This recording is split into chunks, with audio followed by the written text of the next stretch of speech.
Bienvenidos a Alcanzando el Conocimiento. Nos encontramos con la doctora Elena Álvarez Bulla. Ella es directora del Consejo Nacional de Ciencia. Gracias, Elena, por estar con nosotros. Gracias, Bertalicia, por estar acá. Pues de nuevo te agradecemos a nombre de Alcanzando el Conocimiento esta entrevista, y hoy es un día emblemático, es el Día Internacional de la Mujer, y hoy en la Cuarta Transformación estamos teniendo por primera vez un gabinete paritario, por primera vez un CONACYT dirigido y comandado por una mujer. ¿Cómo te has sentido en los primeros 100 días de gobierno de la 4T al frente del CONACYT?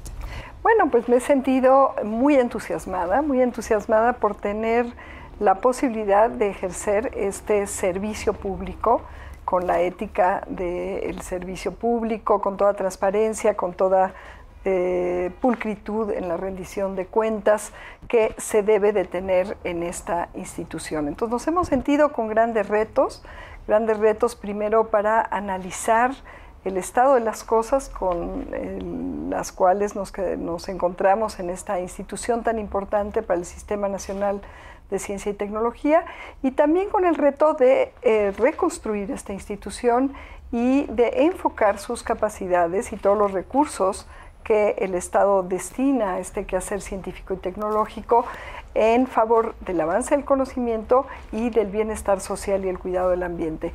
Entonces estamos entusiasmados por poder hacer una contribución significativa en estos aspectos que son lo que sustantivamente debe de estar haciendo el CONACYT. Y por supuesto, pues el apoyo a los estudiantes, a los nuevos científicos. Entonces nos sentimos muy satisfechos porque en estos primeros 2 meses y pico, en estos ya cerca de 100 días, ya van siendo más de 2 meses, de hecho 3 meses y pico, pues hemos tenido logros ya muy importantes que el presidente va a relatar, va a sintetizar próximamente en su informe de los 100 días, pero que hemos ido compartiendo y que hemos ido comunicando, puesto que todos estos logros del Consejo Nacional de Ciencia y Tecnología, de esta nueva forma de ejercer este servicio público, está ya dando resultados muy concretos que van revirtiendo las políticas en ciencia y tecnología de los últimos 3 sexenios. Todo esto nos hace sentir muy satisfechos, muy contentos y también con muchas expectativas de seguir adelante, cada vez aquilatando más resultados y colaborando de una manera más estrecha, tanto con los diferentes sectores del gobierno como con las comunidades de científicos, de tecnólogos, de humanistas, con los estudiantes, para ir logrando más en esta convergencia en favor de México. Desde la transición y luego a tu llegada al CONACYT, pues ha habido una serie de desencuentros o disgustos, bueno, hasta escándalos en redes sociales, que parecieron ser el pretexto a la movilización de la ciencia, a la movilización de un régimen, al cambio de régimen, a cambiar el status quo, pero también al hecho de que CONACYT sea dirigido por una mujer. Hay estas dos cosas. ¿Cuál es tu sentimiento? Sí, desde luego yo creo que, como lo muestra el Sistema Nacional de Investigadores, como comenté hace un momento, cuando se inicia la carrera científica, la paridad de género se está llegando poco a poco a lo que se desea, ¿no? A una proporción de hombres y mujeres parecida a la que hay en la sociedad, es decir, 50-50 con un poquito más de mujeres. Sin embargo, cuando llegamos a los niveles más altos del Sistema Nacional de Investigadores, los eméritos, los niveles 3, entonces tenemos ahí una proporción de mujeres bajísima en comparación a la proporción de hombres, menos del 20%.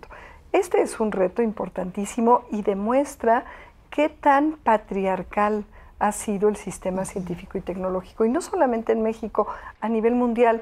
Hay investigadoras que publicaban sus artículos científicos con nombres de hombres, porque el sesgo negativo sí se dejaba ver que quien estaba escribiendo era una mujer, era mucho mayor. ¿Esto cuándo fue?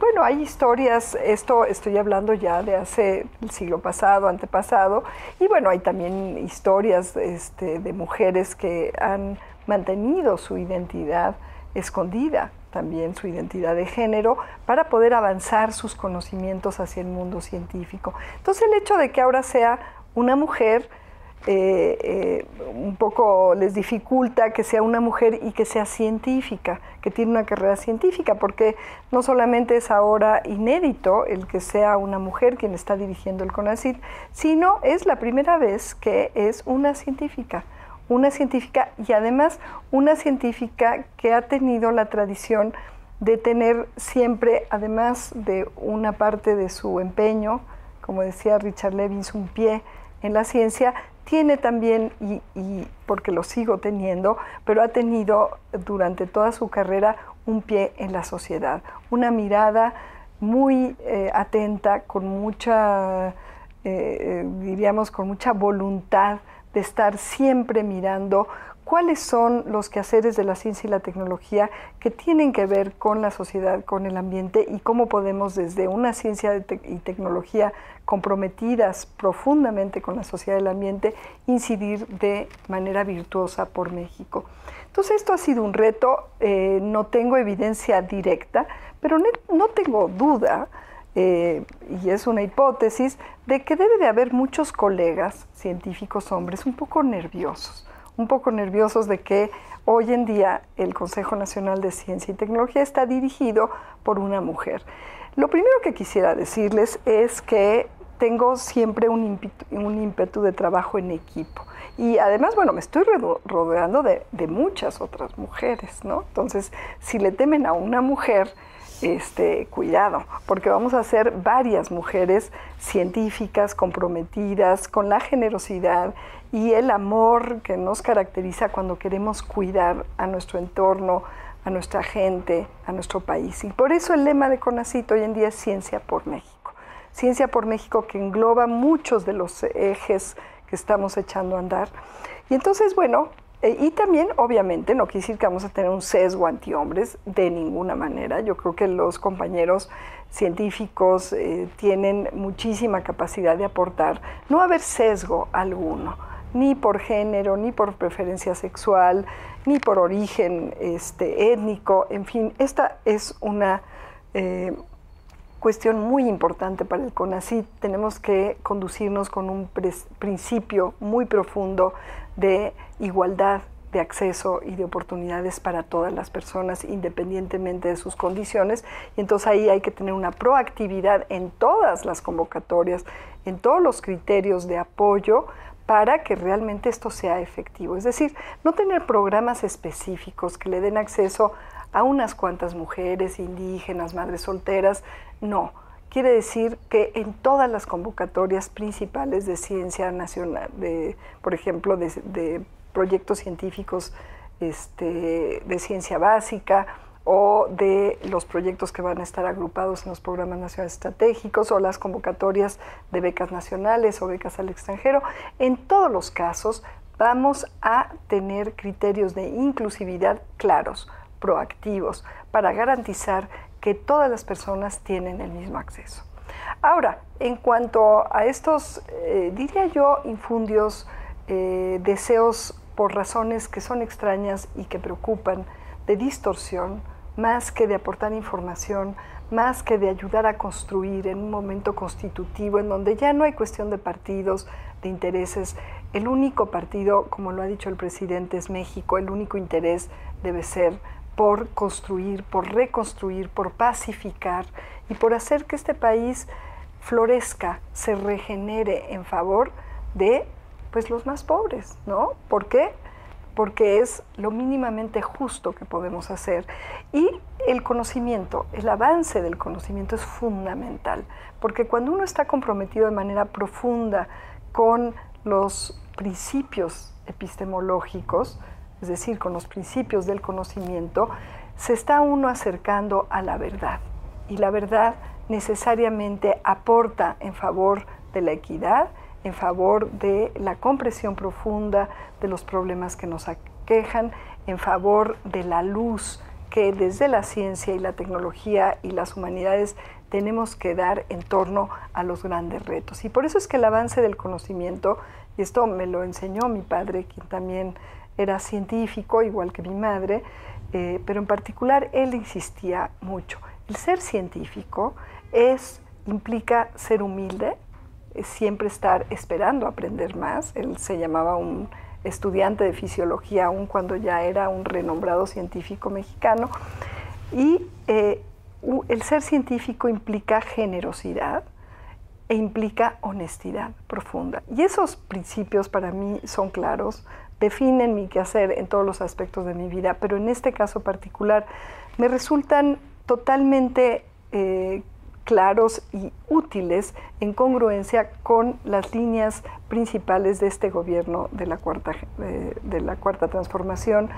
Y entonces, lo que yo creo que está detrás de muchas de estas malas intenciones por generar distorsión, por generar confusión, por lastimar más que por ayudar a reconstruir, a pacificar, a regenerar, pues es que se están ahora afectando intereses que obviamente estaban de alguna manera favorecidos, y no solamente por lo que sucedía en este consejo, sino por lo que sucedía en todas las entidades. Y de alguna manera pues están siendo llamados no a colaborar, desgraciadamente por ellos mismos y esta afectación de sus intereses, sino a lastimar, ¿no? Pero bueno, todos los casos que han tratado de colocar de manera malintencionada han sido ya aclarados, están ahí las declaraciones que he hecho, están las entrevistas de medios muy honestos que han ayudado a contrarrestar este deseo de desinformación, de distorsión de la realidad, y mientras tanto lo que más cuenta son los resultados. Son los avances, es la comunicación y la convocatoria que estamos haciendo a las comunidades científicas, a los líderes científicos de este país, a las academias, a las sociedades, a las universidades públicas, porque no podemos hacer nada si no es con el conjunto y la competencia y la experiencia de todos los colegas que estamos llamados a colaborar, a converger en favor de este país, ¿no? Y por eso, repito, el lema es Ciencia por México, ¿no? Entonces ya dejemos un poco atrás pues este individualismo, esta competencia a ultranza, estos intereses personalizados, y veamos cómo nos podemos encontrar en favor de la comprensión profunda de problemas, en favor del avance del conocimiento en la frontera, puesto que esto es importantísimo, ¿no? Muchas veces se descubren cosas inesperadas por estar en el proceso investigativo impulsado por la curiosidad, ¿no? Einstein decía que era muy importante la curiosidad en el quehacer científico, y por lo tanto es absurdo pensar que tenemos intención alguna de coartar esta libertad de preguntarse, de curiosear, de imaginarse, y es ahí en donde se va alcanzando el nuevo conocimiento, que eso es lo que tiene realmente sentido en el quehacer científico, y es ahí donde se encuentran nuevas formas de pensar, nuevos datos, nuevas especies. Por ejemplo, en México, en un país biodiverso, tan biodiverso, mega diverso como es el nuestro, pues la taxonomía, la sistemática son áreas del conocimiento importantísimas, donde no podemos adelantar que vamos a encontrar. Todos los días se descubren especies nuevas. Entonces, este apoyo a la investigación científica con plena libertad, con plena afinidad con lo que a cada quien le gusta hacer, tiene que ser uno de los ejes de este CONACYT, de este Consejo Nacional de Ciencia y Tecnología, que se había perdido. Y para poder apoyar esa libertad de investigación científica es imprescindible contar con recursos. Bueno, pues estos recursos se habían ido disminuyendo, y en lugar de apoyar la ciencia pública, se estaba apoyando a instancias privadas. Entonces, bueno, obviamente va a haber cambios de raíz que no le deben de preocupar a nadie, puesto que también tenemos muy claro que es importante tener una interacción muy benéfica mutuamente con el sector productivo.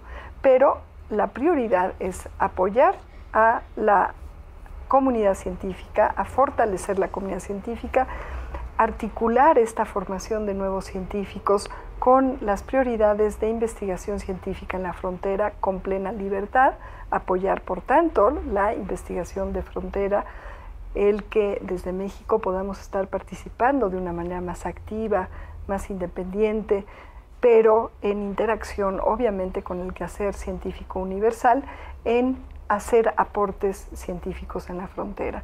Y luego el articular esfuerzos y capacidades de quienes están capacitados y con interés para hacer investigación en torno a diferentes problemáticas que son urgentes de atender, que pueden tener que ver con la agenda de objetivos de desarrollo sostenible de la ONU, pero que sobre todo son prioritarios para nuestro país como prioridades ambientales, de salud, sociales, en fin, y también tecnológicas, y para poder ir desde los problemas a su comprensión y a su solución, el repartir recursos de manera desarticulada no ha dado resultado, y en vez de ello lo que estamos haciendo es convocando a colegas a que se articulen, a que se encuentren y juntos propongan estos grandes programas nacionales estratégicos.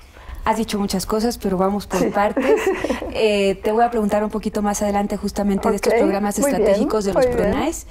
Y también te voy a preguntar, bueno, te voy a decir mi percepción en lo que hemos estado referente a lo que decía tu padre acerca de los científicos humildes, pero nada más para empezar con esos tipos de preguntas, quiero volver a esta.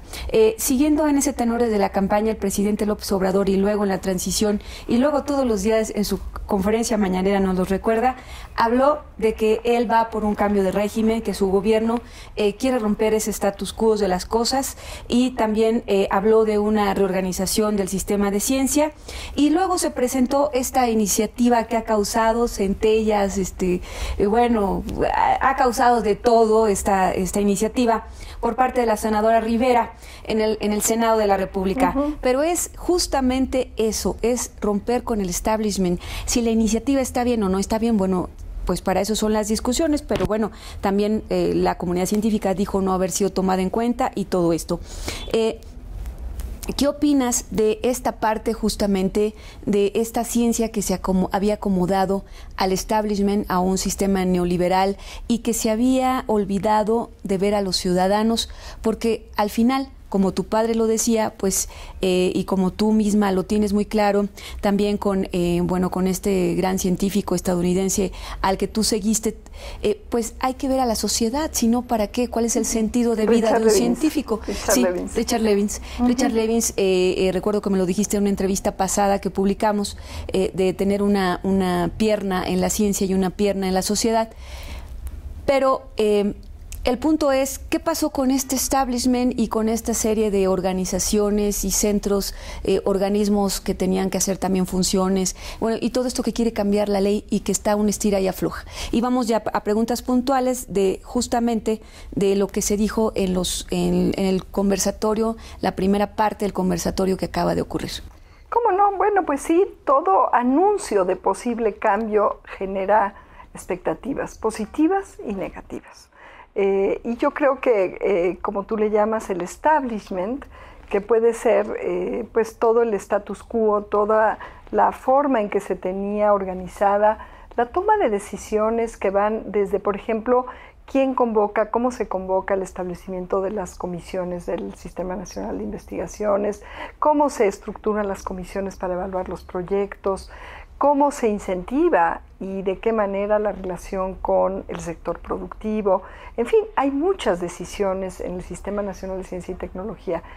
Mi opinión, bueno, nosotros no estamos con la atribución ni mandatados para hacer propuestas de iniciativas de ley, como sí lo está la senadora, pero sí tenemos la atribución y sobre todo la obligación de hacer un análisis detallado de estos marcos jurídicos que rigen al quehacer científico y tecnológico en el país, ¿no? Y hemos estado analizando estos marcos legales, tanto el que está actualmente vigente, como propuestas que han hecho una cantidad importante de autoridades, de instituciones públicas principalmente, en un documento que se le fue entregado al señor presidente el año pasado en el Palacio de Minería, y también nos hemos dado a la tarea de analizar con mucho cuidado esta iniciativa y algunas otras iniciativas que están por ahí. Lo primero que quisiera decir es que, bueno, la senadora que presentó esta iniciativa tiene toda la atribución, de hecho está mandada a hacer propuestas, ¿no? Entonces, desde ese punto de vista hay que alabar su trabajo, hay que reconocer su esfuerzo, es un esfuerzo grande de integración, por ahí nos dio un agradecimiento, tanto porque utilizó insumos de un plan que se distribuyó, que yo difundí desde antes que tomáramos posesión, muy poco después que el presidente de la República, el licenciado Andrés Manuel López Obrador, me hiciera el gran honor de invitarme a ser parte de su equipo. Se difundió amplísimamente este plan, demostrando cuánta expectativa, cuánto interés hay en conocer qué es lo que va a pasar con este sistema de ciencia y tecnología. Se han compartido opiniones tanto con los diputados y diputadas como con las senadoras y senadores. Es también parte de nuestra obligación dar insumos, recomendaciones. Y bueno, sale esta iniciativa y lo que yo quisiera decir, que es lo que estaba reflexionando hace unos minutos, es que es imprescindible, ahí está la iniciativa, ahí está también la ley actual, ahí están otras iniciativas que se han puesto sobre la mesa. Creo que es el momento de abrir diálogos profundos, de abrir diálogos bien argumentados, bien amplios. No solamente de parte de los científicos que tradicionalmente, casi todos hombres, por cierto, han participado en las discusiones de ciencia y tecnología. Por eso nos da mucho gusto que ahora en el foro, que es una asociación civil que pues se fundó con Fox, con Fox, con el presidente Fox en el 2002, exactamente, para tener ahí, entre otras cuestiones, la representación de las cámaras empresariales, en fin, de las coordinaciones que agrupan a intereses de empresarios que de una manera u otra, y nosotros estamos de acuerdo con ello, deben de tener una interacción, esperemos que cada vez más de dar y no de recibir, con el sector científico y tecnológico. Es decir, ellos son parte del sector productivo y es muy importante que haya esta interacción, ¿no?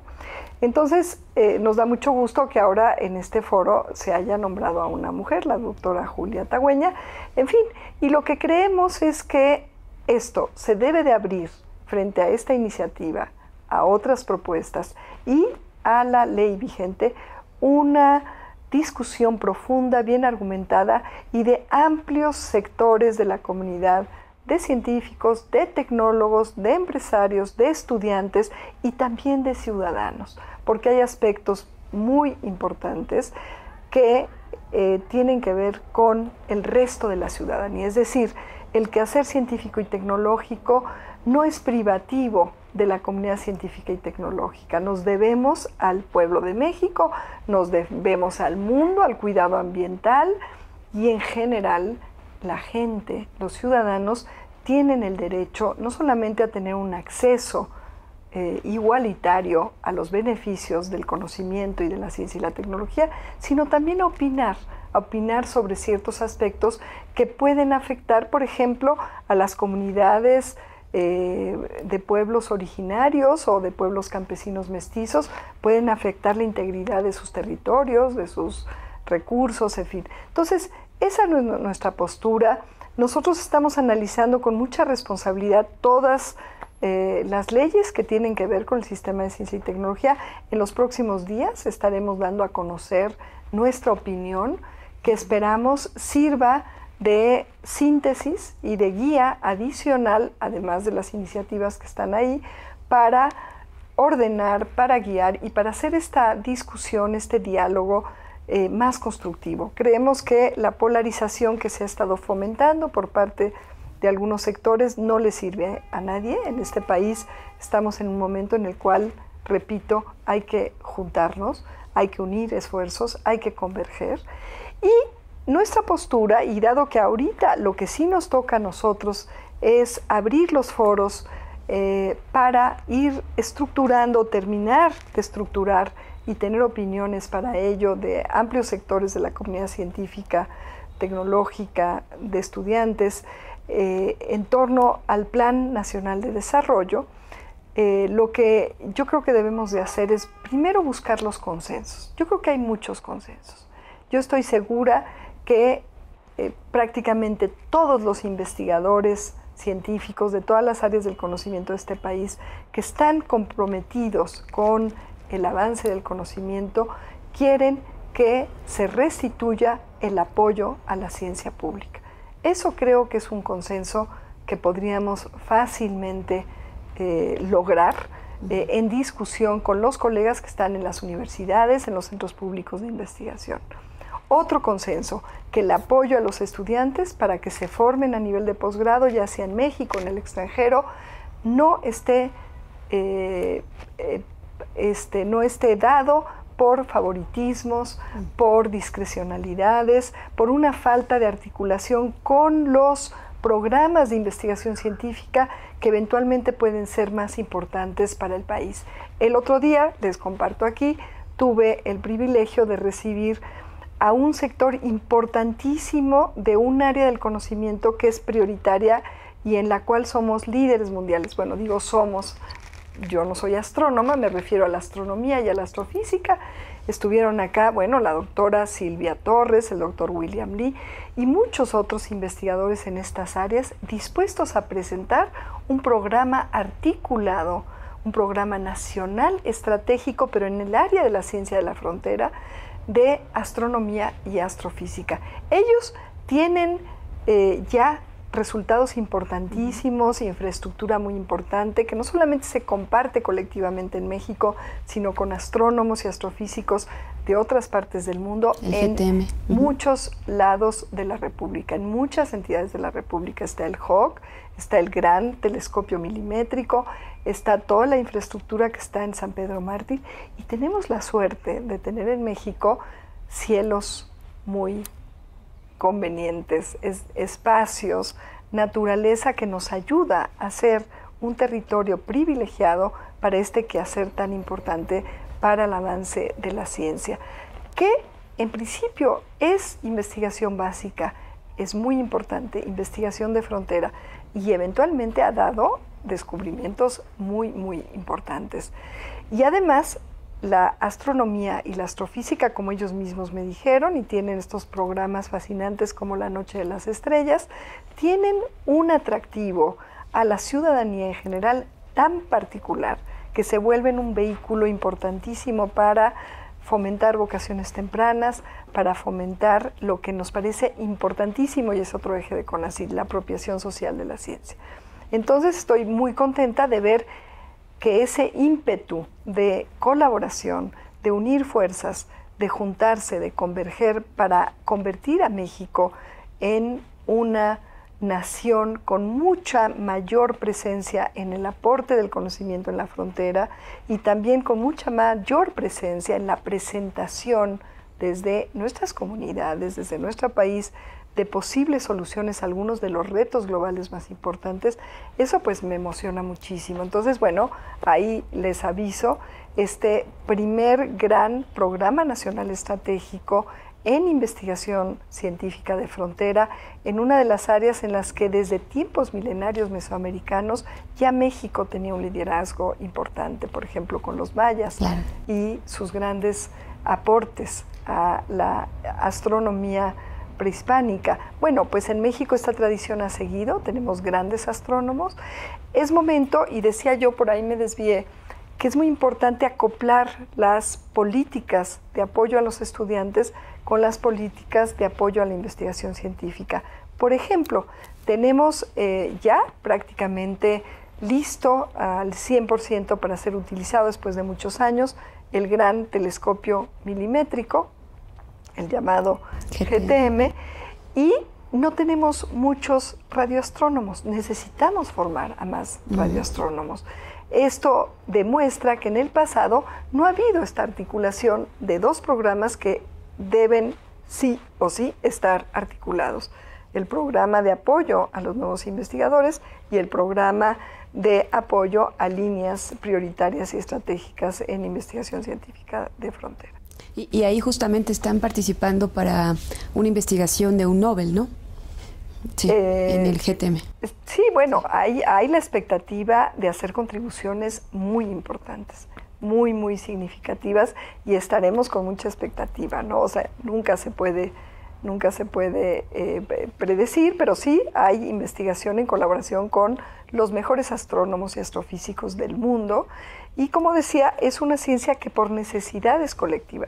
Primero, no todos los territorios son adecuados para mirar el cielo con la claridad con la cual se pueden mirar los astros y el universo desde algunos espacios, algunos territorios mexicanos, ¿no? Hay otros países que todavía tienen mayores áreas, por ejemplo, Chile es otro país privilegiado. Y yo les decía a los colegas, vamos a ver si podemos no competir, sino también unir fuerzas con este país hermano latinoamericano. Atacama. Para poder hacer todavía una fuerza latinoamericana mayor en este área tan importante. Ya se nos han acercado algunos países, por ejemplo, Brasil, con interés de establecer acuerdos internacionales para poderse beneficiar de la gran capacidad tanto de infraestructura como de investigadores que tenemos en el país en estas áreas del conocimiento. Y hay otras. Entonces, astronomía sería uno de los PRONAES, Bueno, son programas nacionales estratégicos que va a haber. Luego, dentro de los programas hay proyectos nacionales de investigación e intervención o incidencia. Esos son los PRONAE.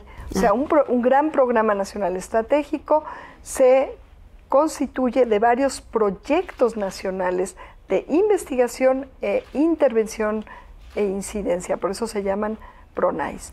Porque la perspectiva de estos proyectos articulados, o por lo menos de algunos de ellos, es que realmente esta ciencia de frontera se traduzca en una transformación virtuosa para México de los temas que les ocupan y en el entender, pero también atender los retos nacionales. En el caso de la ciencia de frontera, de los programas nacionales estratégicos que van a estar circunscritos al quehacer científico en la frontera, pues también se persigue en términos de incidencia el articular programas de formación de nuevos estudiantes, programas de apropiación social de la ciencia y eventualmente, quién sabe, porque en la ciencia siempre hay sorpresas, probables aplicaciones virtuosas para el país. Esto hay que tenerlo muy claro. Si usamos la metáfora del árbol como aquella estructura que es viva y que siempre está cambiando y que debe estar bien enraizada en principios éticos y también pertinencia cultural y bien alimentado con insumos y en un contexto adecuado, ese árbol es la ciencia de frontera. Es decir, no puede haber tecnologías como esta que estás usando tú ahorita mismo, no puede haber frutos de la ciencia si no tenemos un árbol robusto. Entonces, por eso es muy importante tener claro que el apoyo a la ciencia de frontera es imprescindible para este y para todos los países. Y además también hay que ver dónde se va fomentando esa ciencia en algunos casos. Esos son los programas nacionales estratégicos vinculados a los grandes retos nacionales en salud, en ambiente, en otros aspectos sociales, por ejemplo, las violencias estructurales, por ejemplo, las desigualdades, la memoria histórica y la riqueza biocultural, y muchos de estos programas nacionales estratégicos asociados a los grandes retos nacionales están también vinculados, articulados, alineados con proyectos prioritarios del gobierno federal, y en torno a ellos están estructurando algunos proyectos también prioritarios que permitan lo que desea el presidente de la República, que es que las políticas públicas estén no improvisadas, no hechas así a la carrera, sino en una retroalimentación virtuosa y con la ciencia y la tecnología, el conocimiento humanístico también, que él lo va adquiriendo como esponja, pero de todas maneras también sustentados de una manera profunda y pertinente con investigación científica y tecnológica. Entonces estamos para también servir y proveer de las capacidades y de los conocimientos que tiene capacidad de generar este país en favor de los liderazgos sectoriales y del propio presidente que se están estableciendo en torno a las políticas públicas, pues de ambiente, de salud, de seguridad pública, de energía. Esta articulación, por un lado, del gobierno y esta cercanía con la gente, pone a la ciencia en un lugar de obligación y también de oportunidad para poder contribuir a la sociedad, al pueblo de México, de una manera más efectiva, más eficaz. ¿Por qué? Porque el gobierno está comprometido con la verdad y ese es el quehacer de la ciencia. Entonces, con el conocimiento, con el sustento tecnológico, con la pertinencia nacional, con el fortalecimiento del sector productivo con base científica y tecnológica, pues eso nos va a tener muy ocupados, ¿no? Y ligado a este tema, pues están también los programas nacionales estratégicos eminentemente tecnológicos, que estarían articulados con el sector productivo. Entonces, una invitación al sector productivo a tener un papel más proactivo, también más articulador y más generoso. Hay países del mundo en donde el sector productivo invierte el 70% del gasto o la inversión total de un país en ciencia y tecnología. Y eso le redunda muchísimos beneficios, porque eso le permite ponerse a la vanguardia del cambio tecnológico y de la innovación, en este caso, de la transferencia de tecnología a los sectores productivos con respecto al resto del mundo. Entonces hay una gran oportunidad, solamente, y nosotros estaremos en esa tarea, hay que focalizar algunos retos, hay que priorizar algunos retos en torno a los cuales convocar a las empresas e incentivarlas de maneras más cooperativas, por ejemplo, mercados seguros, incentivos fiscales, favoreciendo sobre todo a las micro, pequeñas y medianas empresas, en fin, establecer una colaboración más articulada, más sustantiva, menos pasiva de parte del sector productivo, y yo creo que va a haber formas muy novedosas y muy benéficas, tanto para el desarrollo científico, humanístico, tecnológico y académico, de apertura de oportunidades para nuevos científicos, como para el sector productivo y en conjunto para la gente, para el pueblo de México y obviamente para el quehacer del sector público.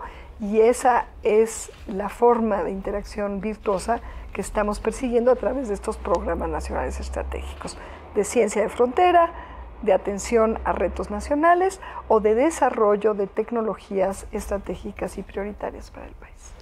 Antes de seguir, es que es demasiada información. Quería seguir con lo de la ley, pero vamos a hacer esta parte ya que hablas de las empresas, donde, bueno, pues ha habido, se han sabido informaciones, ha habido escándalos, se ha dicho que 50,000 millones de pesos, si es la cantidad, 50,000 millones de pesos, aproximadamente fueron destinadas a empresas, muchas de ellas transnacionales, empresas que quizás sus sectores de innovación, pues a lo mejor a simple vista no lo necesitaban, incluso al término del el sexenio pasado, incluso le hice la pregunta, bueno, te entrevisté a ti y luego le hice la pregunta a Enrique Cabrero y bueno, pues él dijo, pues él siguió en la misma idea de que era importante darles ese dinero a esas empresas. Sin embargo, como ya se ha visto y se veía venir desde ese tiempo, nunca se han visto los resultados de estos dineros. A las pymes, sin embargo, se les ha sacrificado mucho y realmente las pymes podrían ser creadoras de nuevos empleos y hasta con buenos salarios, sobre todo en la base tecnológica. Hay también mucha expectativa porque se va a quitar el PEI, estos estímulos, y otros dicen que son mejor volver a los estímulos fiscales.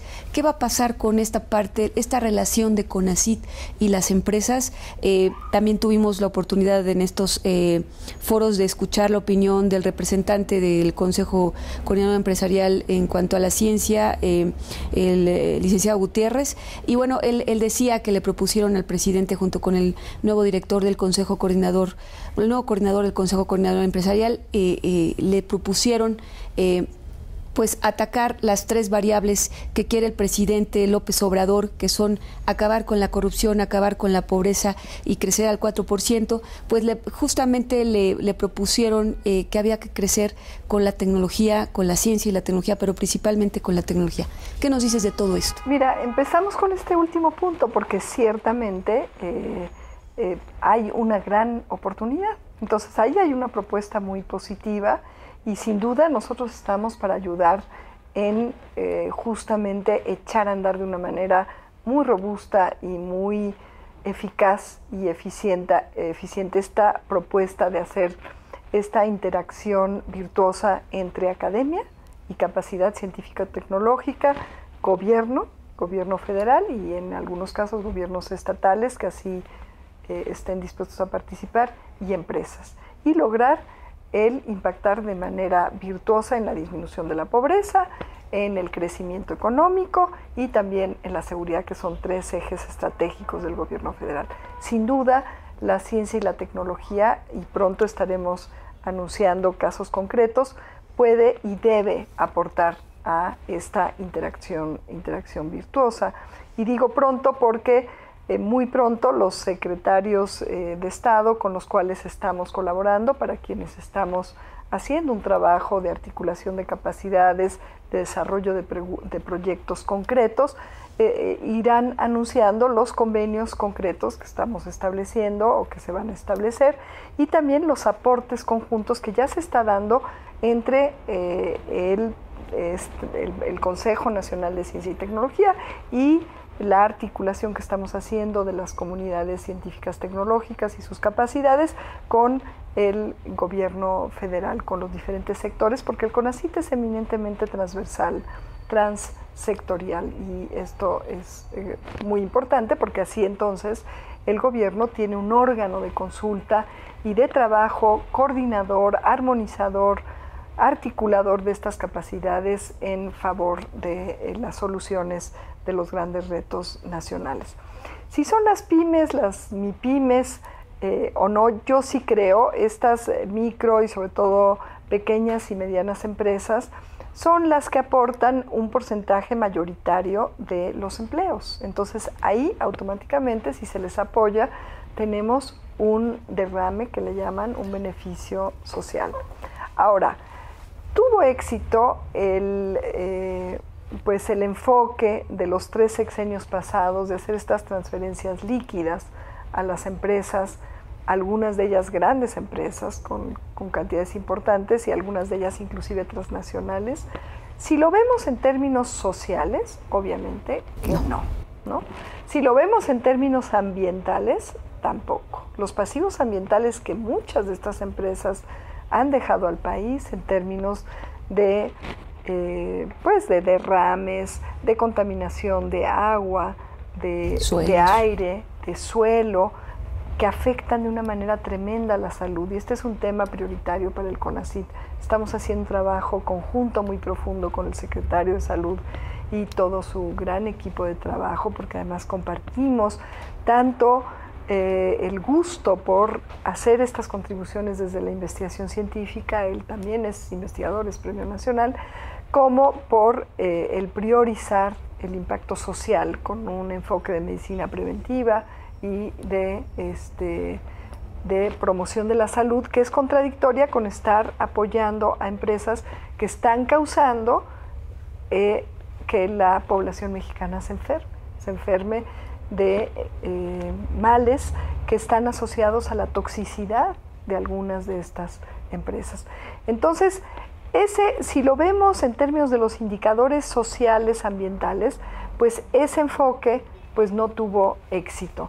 Si lo vemos en términos de qué tanto en México las empresas aumentaron su productividad con base científica y tecnológica, tampoco.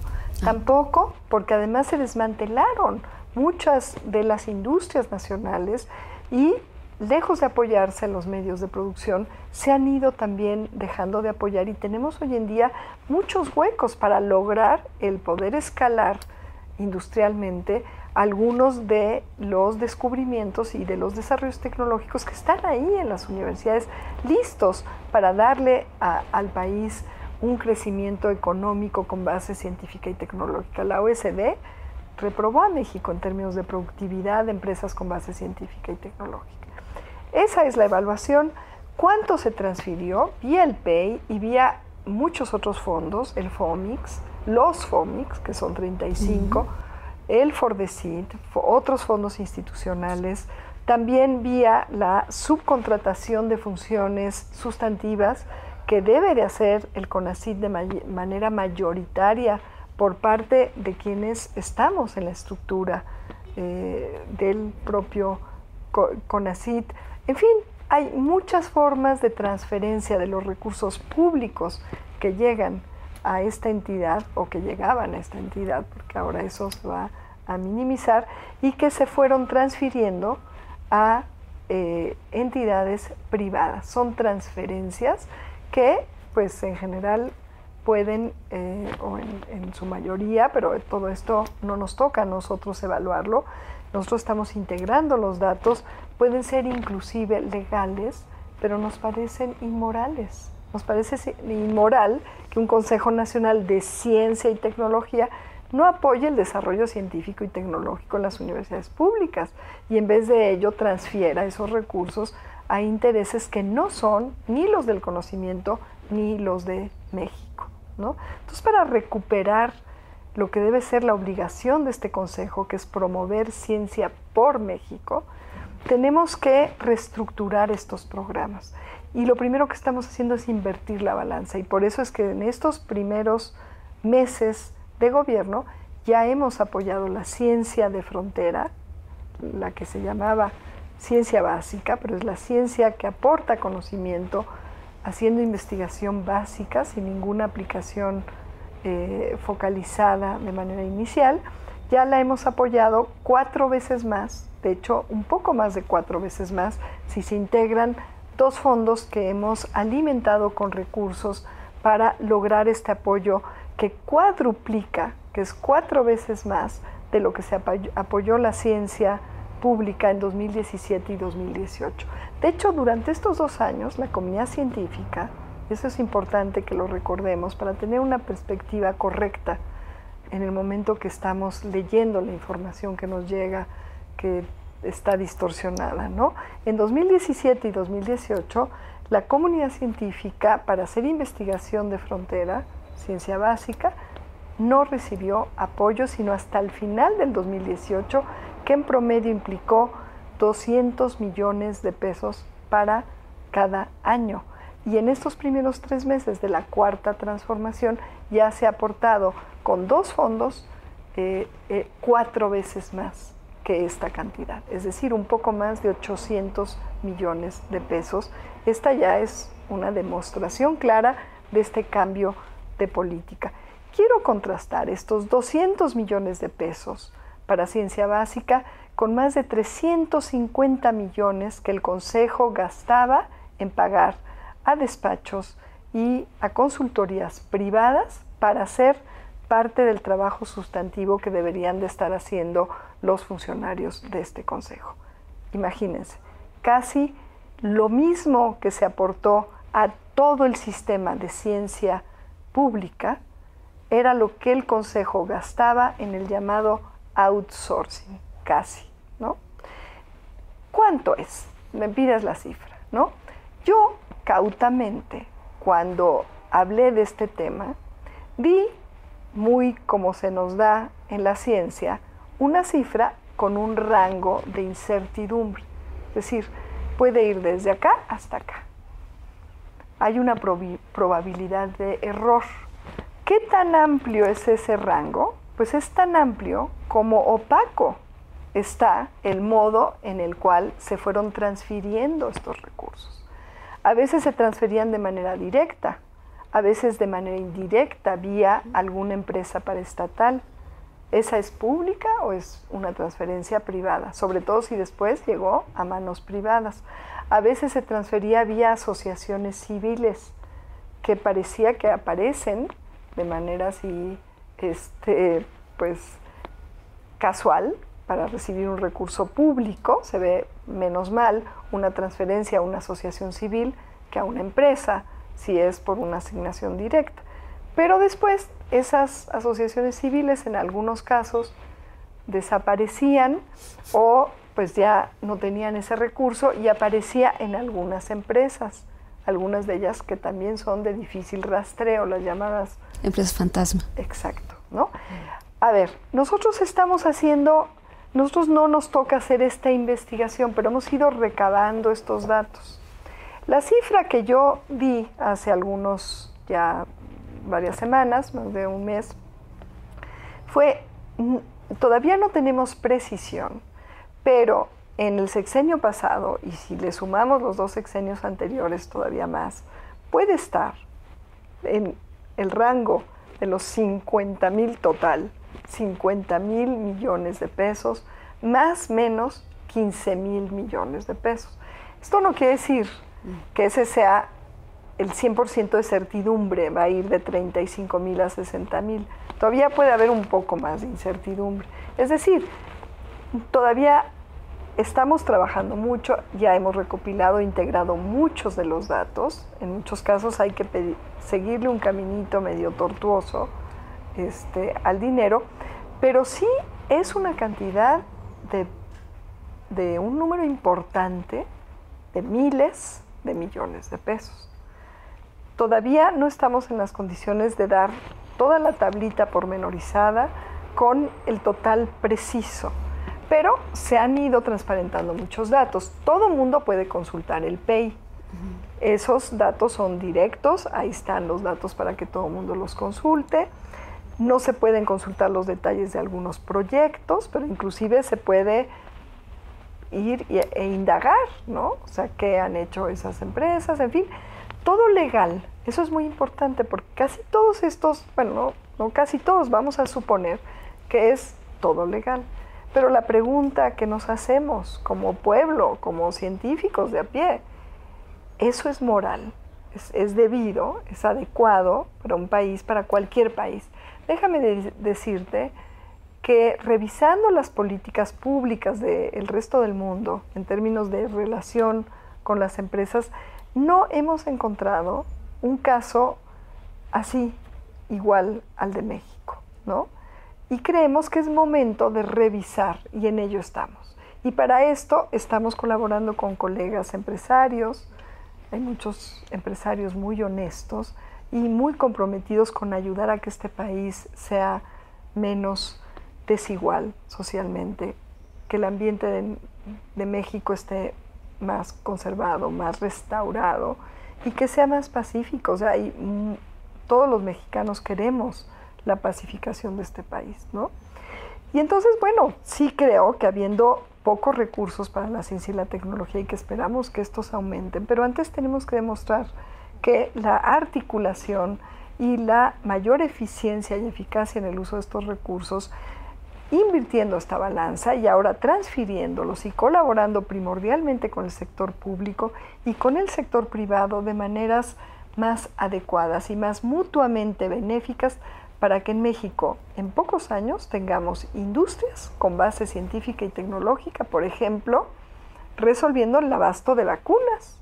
México era suficiente en vacunas, o el abasto de antivenenos, o resolviendo, y en ello estamos trabajando muy de cerca con la Secretaría de Energía, la eficiencia energética y aspectos de ciencia y tecnología que podemos poner a disposición de la Secretaría de Energía para que ellos las ubiquen de la mejor manera que les parezca en la articulación de sus políticas públicas de energía. Hay también tecnología muy novedosa y desarrollo científico en la vanguardia que tiene que ver con la transición energética. Hay que prevenir, ¿no? La ciencia tiene esta capacidad de prospectiva, ¿no? Hay que prever que si bien somos un país rico en recursos para generar energía a partir de fuentes fósiles, es decir, hidrocarburos y todos sus derivados, y que, bueno, pues obviamente es una prioridad, y con ello estamos completamente de acuerdo, el que México ya no tenga esta dependencia que tiene actualmente en producir energía, hidrocarburos, cuando tendría que ser, bueno, puede ser autosuficiente, pero hay que prever qué va a pasar cuando estos yacimientos, estas reservas de hidrocarburos vayan disminuyendo, y además hay que ir pensando e introduciendo, y en esto la Secretaría de Energía nos ha dado la pauta, también la perspectiva de sustentabilidad, ¿no? Energías limpias. De lo que se llaman energías limpias, y de considerar cómo podemos aminorar tanto en la tecnología de hidrocarburos como en las tecnologías de energías limpias la liberación de gases de efecto invernadero, y cómo se pueden minimizar los impactos en el cambio climático con el